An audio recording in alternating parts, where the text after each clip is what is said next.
Lepo pozdravljeni v oddaji In Vivo Veritas. Danes je z mano Mari Čuk, nekaterega poznate kot urednika, drugi spet kot kritika, tretji kot pesnika. No, danes pa je tu z mano, da spregovoriva tudi o njegovi prozi, novejšem delu z naslovom Fojba. Lepo pozdravljeni. Lep pozdrav, prav lep. Ob vsem tem, kar sem naštela, se ljudje včasih vprašamo, kako imate sploh čas zapisati knjige? Ves čas ste nekje naokoli, kdaj imate čas zapisati knjige? Veste, da ne vem. To je težko vprašanje. Ko bi znal nanj odgovoriti, bi verjetno, ko bi izpisoval te loterijske lističe, najbrž bi bil že milijonar, ko bi vedel na vse to odgovoriti. Res je, čas je treba. Imam pa to najti, imam pa to srečo, da sem precej hiter v svojih dejavnostih, potem v pisanju. Preden pride do pisanja, pa je dolg proces introspekcije, razmišljanja in skoraj da ne zaključne, ampak vsaj izhodiščno shemo si jo naredim v svojih mislih, neki miselni vzorci, potem to teče mesece, lahko tudi leta, ampak ko se spravim potem v pisanje, mi je skoraj vse jasno, vsaj začetek. Kaj se potem dogaja, pa je drugo vprašanje. Začetek mi je jasen, potem pa se zgodi to, kot nek čudež, da jaz dam ta input in zgodba začne pripovedovati mene, ne jaz zgodbe. To se pravi, da me zgodba nese, da mi kar odpira razne situacije, problematiko, vsebine, razmišljanja, poglobitve ali površnost. In v kakšno tudi smer naj gre, ali bolj narativno, ali bolj razmišljujočo, ali bolj dinamično, ali bolj filozofsko. Mislim, da današnji svet težko prenaša neke težke obremenitve, tudi miselne in bralne. In zato skušam sestaviti svoja dela tako, da so čim bolj dinamična, berljiva, prijetna v bistvu na prvi pogled. Ko pa se poglobimo, vsaj vsebino teh del, lahko postanejo tudi dramatična in travmatična. Zdaj, ko govorite o takem načinu pisanja, ste se na tak način del lotevali tudi, naprimer, ko ste pisali poezijo ali pa, naprimer, gledališke kritike? Ali se pisanje poezije precej razlikuje od pisanja proze? Ja, absolutno se. In tudi od pisanja gledaliških kritik, jaz sem malce atipičen tle, ne toliko podkovan, med narekovaji, s teorijo gledališko, ampak pripovedujem o tem, kar oder izpoveduje, kar igralci poosebljajo, kaj je tista situacija na odru. Kaj ti, saj jaz mislim, da je tako, če bi bil preveč obremenjen s teorijo in svojim lastnim jazom oziroma egocentrizmom, da sem tako pameten, da vse vem, kaj se dogaja na odru, se mi zdi, da pripoved oziroma recenzija določene gledališke predstave ni verodostojna, ker govorim o sebi. Jaz pa moram govoriti o gledališki igri, o avtorju, režiji in živih igralcih. To so živi ljudje. Začetni A, kot je abeceda, poezija in proza ni velike razlike, samo v začetku, izhodišču spet. Gre za nekaj, in to daje vzgib temu pisanju, kar me prizadene, na kar sem občutljiv. Pa naj bo to veselje, jeza, žalost, sreča, pomanjkanje, preobilje in tako naprej. Navadno vse te lepe lastnosti, ki sem jih naštel, ne vzbujajo, Bog ve kaj, nekega revolta ali hotenja ali potrebe po pisanju. Pomanjkljivosti pa ja. Ali pa pomanjkanje resnice, pomanjkanje pravice, pomanjkanje enakopravnosti, pomanjkanje nekje tolerance do drugega človeka in ga razumeti. Se mi zdi, da vse te zadeve, ali lahko jih imenujemo tudi vrednote, so v sodobnem svetu umanjkale, kjer prevladuje vidimo v svetu, kaj je sedaj, od Sudana do našega vzhoda, do južnoameriških situacij, pa drugot v Evropi ali pa v Aziji, da prevladuje neka nasilna mentaliteta, nasilje, podrediti ne samo sočloveka ali človeka, ampak tudi države, sisteme.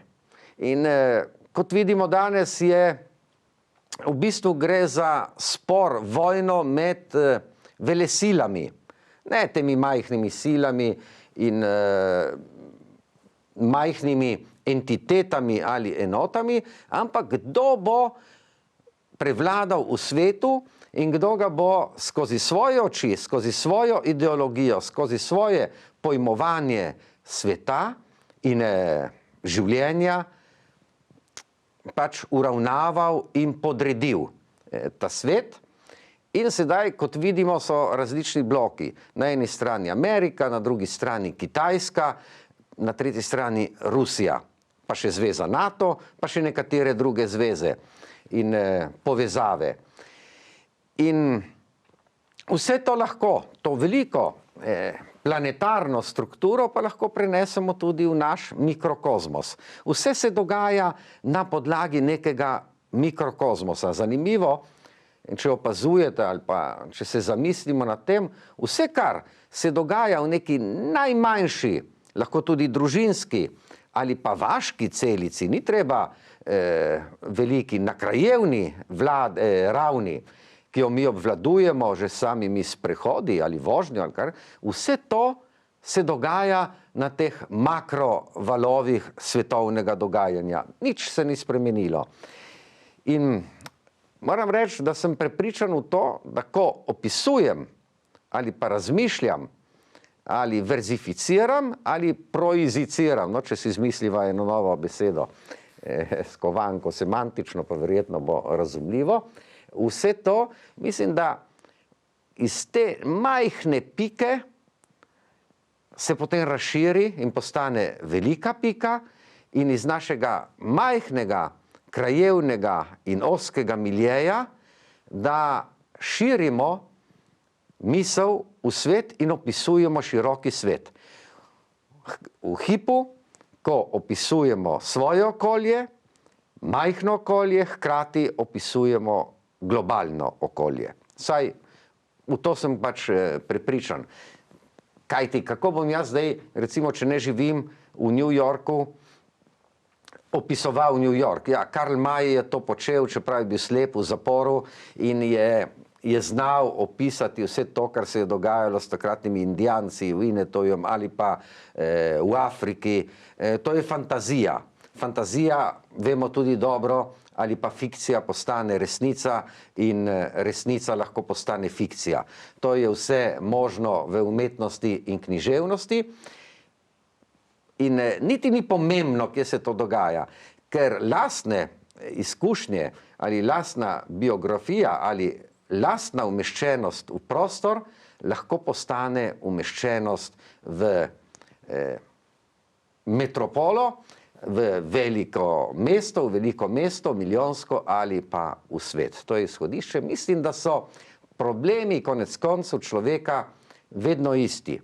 Tako v Braziliji ali pa v Torontu, kot v Ljubljani, kot v Kopru ali pa odkoder jaz izhajam, v Dolini ali pa v Trstu. Problemi so vedno isti in če jih znamo iz tega mikrokozmosa razširiti v makrokozmos, postanejo splošni. V poeziji pa je tako, ker ste že vprašali o poezijo, poezija pa je v bistvu čudna stvar. Neuničljiva, čeprav je nihče skoraj da v današnjem svetu ne bere. Tudi knjige, ne samo v Sloveniji ali na Primorskem, v svetovnem merilu, pesniške knjige izhajajo v zelo majhnih nakladah, je pa tako, da ima poezija to neverjetno eksplozivno moč, da brez nje človek ne more živeti. Drugače bi jo že ukinil. Naša civilizacija že 2, 3, 4 tisoč let nazaj bi vse to ukinilo, ampak brez tega ne more živeti, ker je resnično detonator našega čustvovanja in našega mišljenja. In poezija je dosegla svoj smisel, če se, poleg seveda avtorja, ki napiše, dotakne vsaj enega ali dveh bralcev. Če pa se še več bralcev in širi svoje obzorje vesti in čustvovanja in razumevanja sveta, potem je resnično revolucionarna in je dosegla svoj smisel. Tudi če nihče drug ne bere razen tega enega človeka. Ja, mislim, da ja, ker potem se kot oljčni madež širi. Ker ta človek, ko bo začutil samega sebe, poezijo in problematiko, ki jo poezija prinaša, bo morebiti o tem spregovoril še z drugim človekom, ta drugi še s tretjim in četrtim, in tako se ta poezija, moč poezije tudi na nezaveden način širi. Ampak ideja je tista. Ni naključje, recimo, sedaj so tudi mediji, televizijski, radijski, tiskani mediji na udaru oblasti. Ampak svoj čas, vemo zelo dobro o grmadah knjig. Ni treba daleč, dovolj da pogledamo na slovensko zgodovino in razvoj slovenske misli, kako so se kopičile grmade knjig in plameni potem s temi knjigami, že od protireformacije do Cankarja. V Turčiji smo videli zadnja leta isto tako. Komaj je iskra upora in največji upor je resnično knjiga, ker je neobvladljiva in vsak v sebi, ko prebere neko knjigo, dobi lahko zavest o tem, kaj je dobro in kaj je zlo. Zato so knjige in umetnost, ne samo knjige, umetnost nasploh, naj bo tudi glasba, slikarstvo, danes tudi filmska umetnost, so zelo zadeve zelo nevarne, zato tudi večkrat, čeprav govorimo vsi o svobodnem svetu, krasnem svetu, svetu enakopravnosti, kjer ni razlik med spoli, kjer ni razlik med ljudmi, da v tem svetu so še vedno, se zdi čudno, ampak so še vedno umetniške stvaritve in umetniške, med narekovaji, provokacije ali izzivi še zmeraj lahko prepovedani. Zdaj, ko ste na primer govorili, torej, če se prej navežem na tisto, kar ste govorili o prozi in se navežem še malce na vašo knjigo, rekli ste, da nočete pisati o nečem, kar bi bilo na primer lokacijsko zelo daleč. Hkrati pa pišete o nečem, kar je po eni strani blizu, po drugi pa zelo daleč časovno, kljub temu, da se dogaja na tej isti lokaciji. Je torej razlika med prostorom in časom? Lahko je, lahko ni. Če berete recimo roman, si lahko to zamislite ali pa ne. Lahko je razlika, lahko pa ne. Že ki govoriva in ste omenili, torej Fojbo je že sam naslov sam po sebi, ki je izzivalen in vzbuja še sedaj veliko pomisli. Rekli ste prostor in čas. Ne, več ali manj je isto. Če bova potem še malce poglobila to vsebino, bova videla, da je tako. Kar se dogaja v tem romanu, to se pravi nestrpnost, maščevanje, nasilje, psihološke obremenitve, nezmožnost živeti svoje življenje, notranje življenje, nezmožnost ljubiti, kar je vse rezultanta in rezultat nekega nasilja, ki se nam zapiči v oči, zavest in srce, da je tudi danes isto. Delal sem veliko let za to, jaz v informaciji in v teh medijih, tudi elektronskih, ki pravimo, da lahko tudi škodijo notranjemu življenju, predvsem mladostnikov. Samo da dam primer. To, kar se je kar se je vcepilo in zacepilo v oči in srce 14-letnika, ki je videl nek umor v svoji lastni družini, posilstvo, sestre, skratka, nasilno dejanje, je popolnoma isto, če prenesemo ta prostor in čas v današnji čas je popolnoma isto. Ko je lahko mladi in mlad človek, pa tudi starejši, kdorkoli, manipuliran skozi oči in moč virtualnega. In to so ta vsa družbena omrežja, ki so že na robu svoje znosnosti in upravičenosti in res vidimo, predvsem v letošnjem letu, začetku letošnjega leta še, da se celo ti, ki upravljajo in tudi služijo seveda na račun oziroma na tem, da imajo v svojih rokah ta družbena in družabna omrežja, da se že sprašujejo, če niso šli predaleč.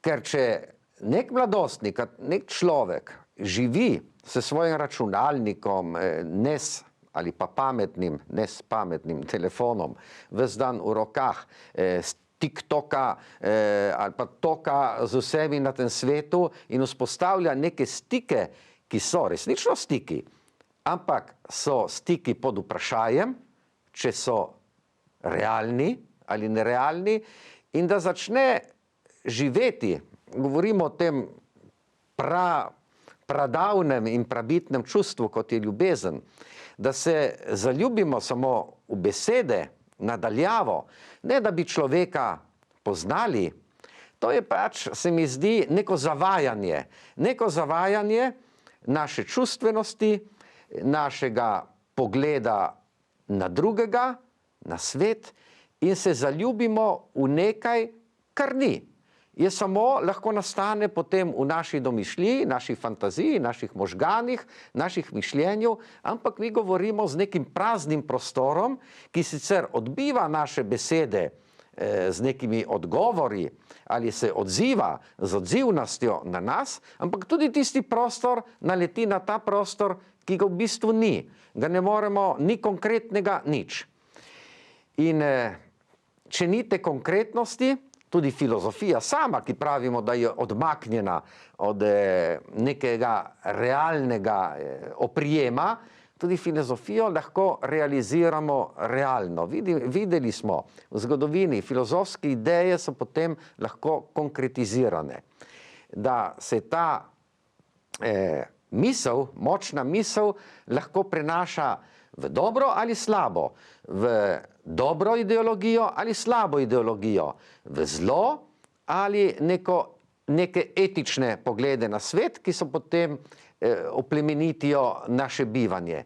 Ta virtualnost, ko se srečujemo z ničem, pa težko oplemeniti nekoga, razen tega, da ga dela odtujenega in že, ki sem omenil, in ko sem omenil ljubezen, da ljubezni pač več ne razume.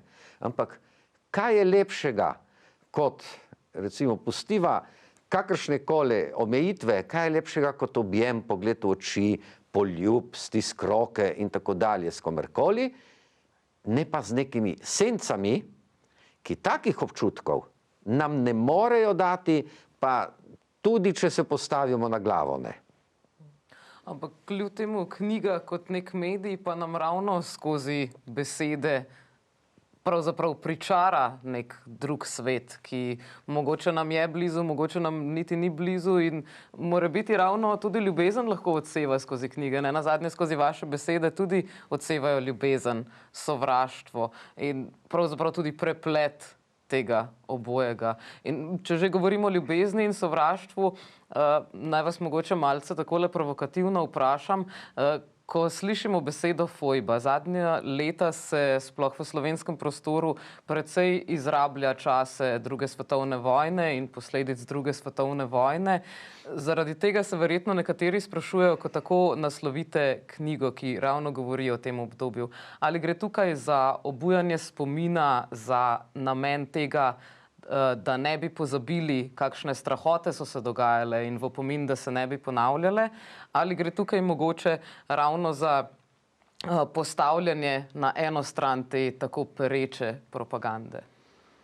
Vse ste že povedali in ne bi imel skoraj kaj dodajati in dodati, ampak lahko začneva ravno na tem izhodišču, ki ste ga podali, lahko začneva to zgodbo o tem in resnično o fojbi. Prvič, fojba, o kateri pišem jaz, lahko nadaljavo in z neke daljne perspektive spominja tudi na povojne dogodke v Sloveniji.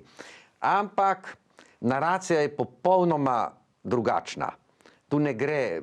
Jaz ne bi teh kraških fojb absolutno ne bi primerjal s tem, kar se je dogajalo potem na prostoru bivše Jugoslavije. To je nekaj drugega in zakaj.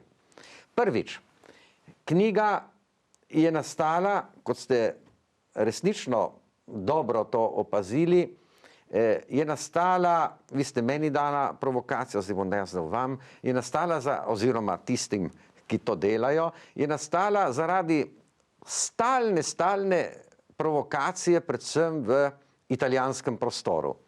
Italija je 10. februar razglasila za državni praznik spomina na eksodus iz Istre in na fojbe. In vsako leto je ta mantra o teh fojbah, da ne jugoslovanska armada ali kdorkoli ali partizansko gibanje, ampak da so, in niti ne Titovci, če jih tako imenujemo, ampak da so Slovenci pobili Italijane samo zaradi tega, ker so bili Italijani. In tle se zgodba v bistvu za italijansko samozadostnost konča.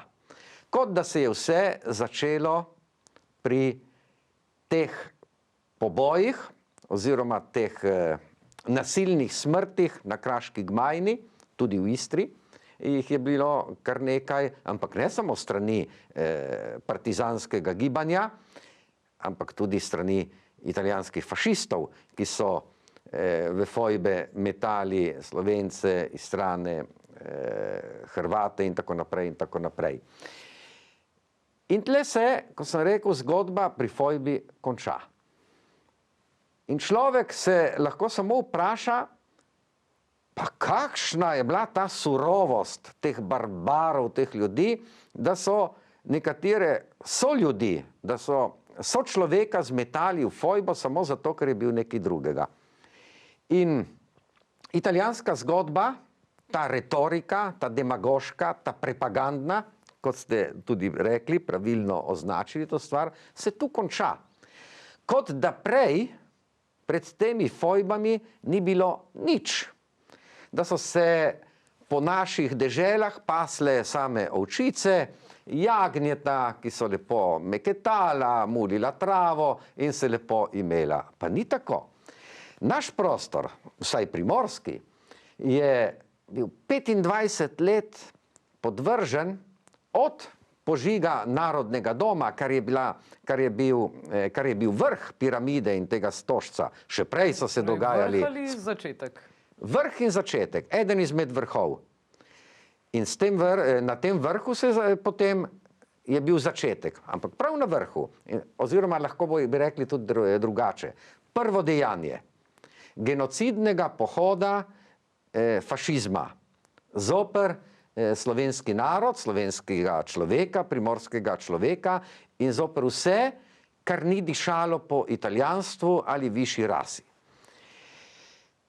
25 let lahko tudi razumemo, čeprav ne opravičimo potem fojbe, ampak razumemo zakaj. 25 let zatiranja, 25 let konfinacij, smrti, ubojev, prepovedana slovenska beseda, zaprte slovenske šole, preganjani ljudje, zaprte vse kulturne ustanove Slovencev. Potem še razni zakoni nenaključno razglašeni prav v Trstu. Da kdor se ni vpisal v fašistično stranko, je izgubil službo. To velja in za Slovence, in za Italijane, za oboje.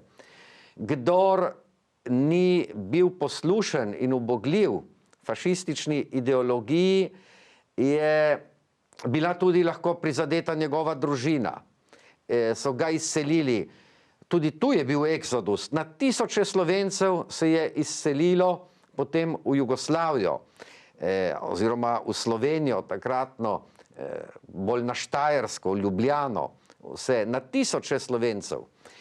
In vsa ta frustracija, vsa ta zaprta energija narodnega, tudi lahko rečemo čutenja, ali čutenja že tistega človeka, da smo ljudje in ne drugorazredna bitja ali barbari brez svoje kulture, vse to je tlelo 25 let pod žerjavico, kdaj bo prišel dan maščevanja, kdaj bo prišel dan nekega revanšizma, kdaj bo prišel dan, ko bomo spet svobodni. Ampak vse to trpljenje ne more mimo, ne more ostati nekaznovano.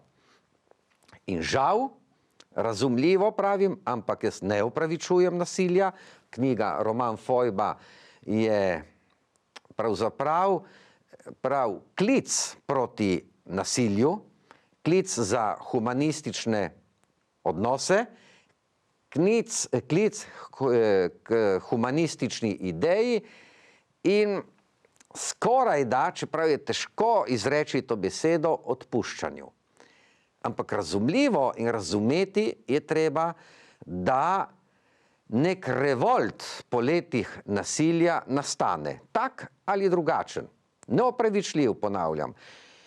Mi pa smo, tudi Slovenci, ne samo ta propagandna mašinerija, ki jo predvsem danes počenja tudi nova italijanska vlada, zelo vehementno, zelo močno, da smo Slovenci malce mazohistični in konec koncev tudi nepopustljivi do samih sebe. Poglejte, iste zadeve so se dogajali širom po Italiji, v Emiliji Romani, Piemontu, znani so primeri. Da ne govorimo o Alzaciji, nekaj 100.000 ljudi, kolaborantov z nacističnim režimom so tam pokončali, Francozi po drugi svetovni vojni. Ampak ves ta spekter seveda ni opravičljiv, vendarle moramo tudi fojbe in čas, kot ste rekli, prostor in čas, umestiti, ja, v tisti prostor in čas, ga razumeti skozi globalne oči in prenos prostora in časa, ne prenašati v današnje življenje. In prav je, strinjam se z vami, ste rekli opomin, pa naj bo opomin, čeprav opomini veliko ne zaležejo.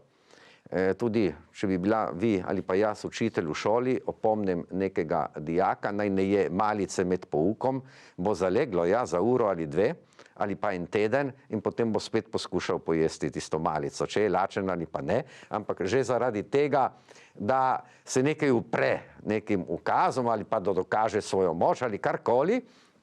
In to je opomin, da se ne bi dogajalo. Pravijo, da je zgodovina neka mati učenosti ali da nas nekaj uči, naučila nas ni nikoli nič in najbrž nikoli nas ne bo.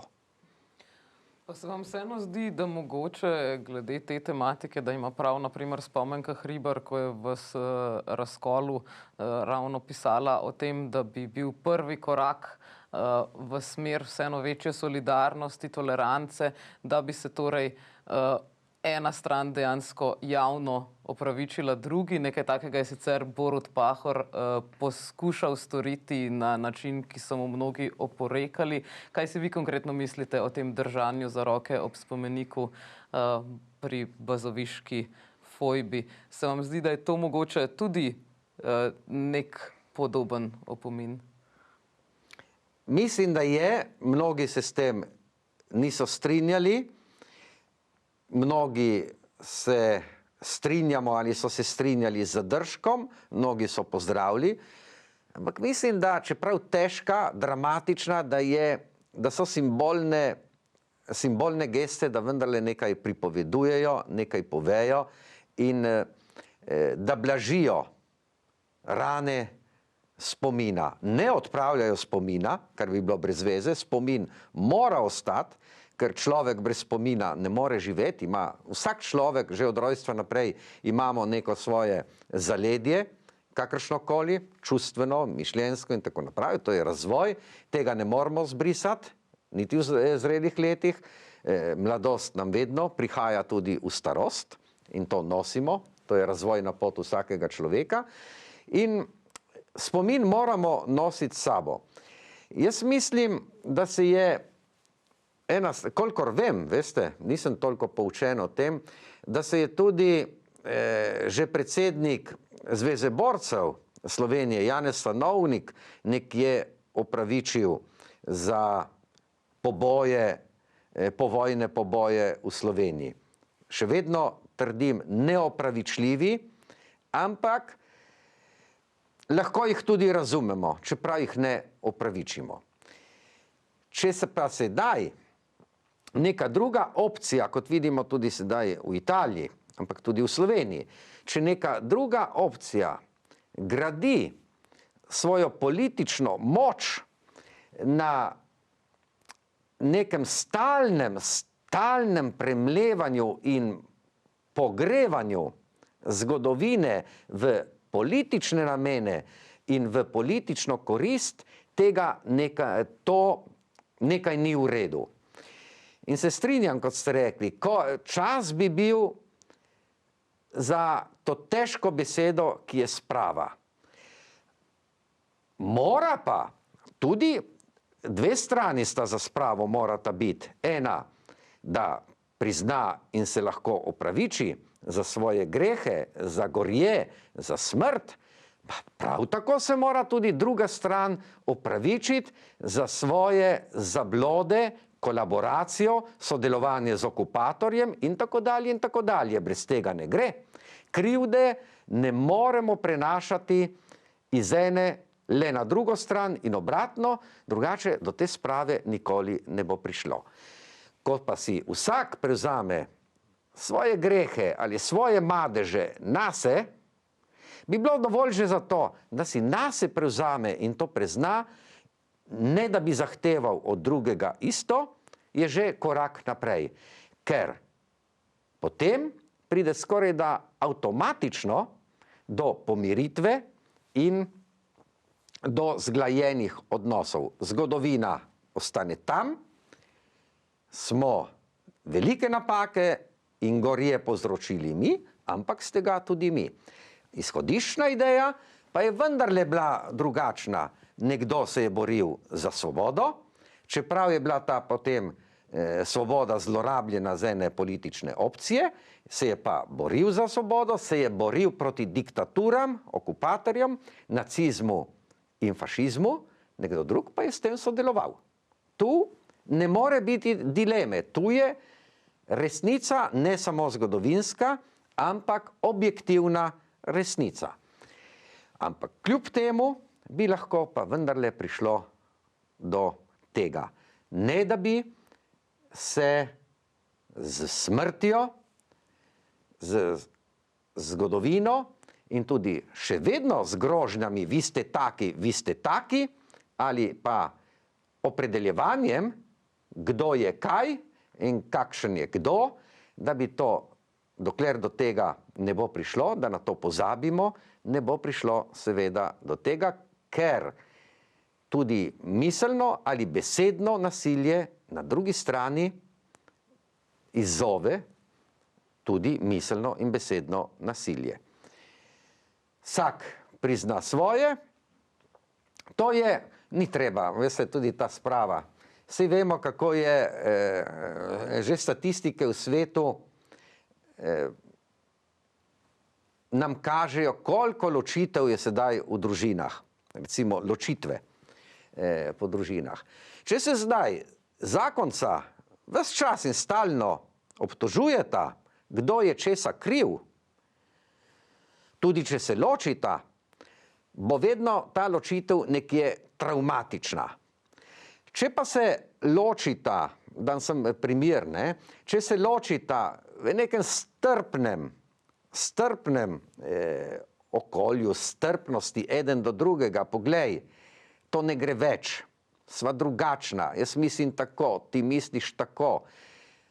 Ni nujno treba, da se vojskujeva zaradi tega, se bova razšla, ampak bova ostala vsak na svojih stališčih, ampak imela ne vojne, ampak neko mirno tudi sožitje, dialektiko, soočanje, vsak svojega stališča, potem je stvar drugačna. Isto je v teh spravnih momentih. Ni treba, da se sedaj vsakdo, kaj je to obtoževanje. S tem ne gre, ne pridemo daleč in ne pridemo nikamor. In prav ta fojba, ta roman je iskanje resnice, na eni strani spet, ker smo bili tudi Slovenci stalno označeni za neke barbare in krvnike, mi ne moremo sedaj spremeniti vloge žrtev in krvnikov. Pod fašizmom smo bili mi žrtve, krvniki so bili drugi in ta nova politična ali ideološka naracija, ki počenja revizijo zgodovine, tega na noben način ne more revidirati. Koliko ste pa vi imeli proste roke pri interpretaciji? Kar nekaj je seveda resničnih dejstev notri, ampak vendarle spremljamo pravzaprav zgodbo nekaterih protagonistov, ki pa ali so resnično živeli ali gre tukaj za fiktivno zgodbo vpleteno v zgodovinska dejstva? Ja, jaz sem imel popolnoma proste roke, drugače z mano tudi ne gre. Po svojem značaju sem tudi celo malce anarhističen in te spone je težko me ujeti. Res je, ampak pustiva malo radovednosti tudi bralcev.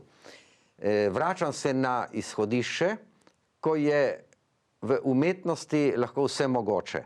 Ko postane fikcija resnica in resnica fikcija. Pomembno pa je, da skozi fikcijo ali resnico pridemo ali resničnostjo, realizmom, bomo rekli boljše kot resničnostjo, realizmom ali fikcijo, pridemo do tistega končnega imenovalca, ki je resnica. Da se dokopljemo do nečesa, kar objektivno osvetli določeno tematiko, vsebino, določen zgodovinski moment, ni treba, da je zgodovinski moment, je lahko tudi in s tem sodobni trenutek, ki ga živimo, ampak da osvetli življenje samo in pokaže na to, ne da bi dajalo velikih napotkov, ampak kako je dobro živeti in kako je živeti v neki zmoti. Kako je živeti v prijateljstvu in sožitju in sobivanju z drugačnimi in kako je živeti tako, da druge preganjamo in s tem preganjamo tudi sami sebe. Konec koncev tudi krvniki in rablji imajo svojo vest, čeprav utišano, čeprav pokopano, čeprav zaklenjeno v neko škatlo in umetnost. Ena izmed vlog umetnosti je, vsaj po moji presoji, prav ta, da te vesti odklene in jih odpre pojmovanju sobivanja in humanizma. Da jih odpre vesti življenju samemu, v katerem je prostora za vse. Na vseh celinah, na vseh koordinatah, na vseh podnebnikih in ta svet je dovolj velik, ampak žal, to je utopija. Vidimo, da se to ne dogaja, umetnost pa se hrani z utopijo in ko se delčki te utopije utrnejo in pridejo med nas, v naš realen svet, potem je umetnost zmagovalec vedno in povsod na vsej črti. Je torej lahko tudi nek ideal, pravzaprav gonilo življenja, sploh naprimer mogoče v trenutkih, ko glede na to, da ste tudi sami zamejski Slovenec, ste verjetno podobno situacijo lahko izkusili kdaj tudi na lastni koži, česar mogoče kdo iz preostalega dela Slovenije sploh ne more na tak način razumeti, da se lahko kaj podobnega kot v tej knjigi sploh dogaja. Ja, res je. Marsikdaj razočaranja so pravzaprav izhajajo, spet vam moram dati prav. Ja. Izhajajo prav iz tega, ker je nevednost naš vladar. Matični osrednji Sloveniji, v naših Slovenijah, in to je konec koncev, to je vendarle isti narod, isti jezik, ista zgodovina, iste korenine, iste vse, da težko razumejo življenje nekoga, ki ni sedaj v tej državni tvorbi. Težko razumejo to in prej so tudi težko razumeli, jaz se spominjam, samo ko sem prišel na fakulteto v Ljubljano, in to je paradigma tudi danes, ki velja, in s tem bom končal z odgovorom na vaše vprašanje, ker je dovolj povedno. Jaz sem prišel v Ljubljano in s kolegi, to niso bili pač neki vsakdanji, vsi so imeli gimnazijo, ko so se vpisali na fakulteto, in vprašal, ja, smo se pogovarjali, odkot pa si. Ja, sem rekel, prihajam iz Trsta. A ja? In znaš slovensko? Evo, to je odgovor na vaše vprašanje in tudi na tem polju bo treba še veliko sejati.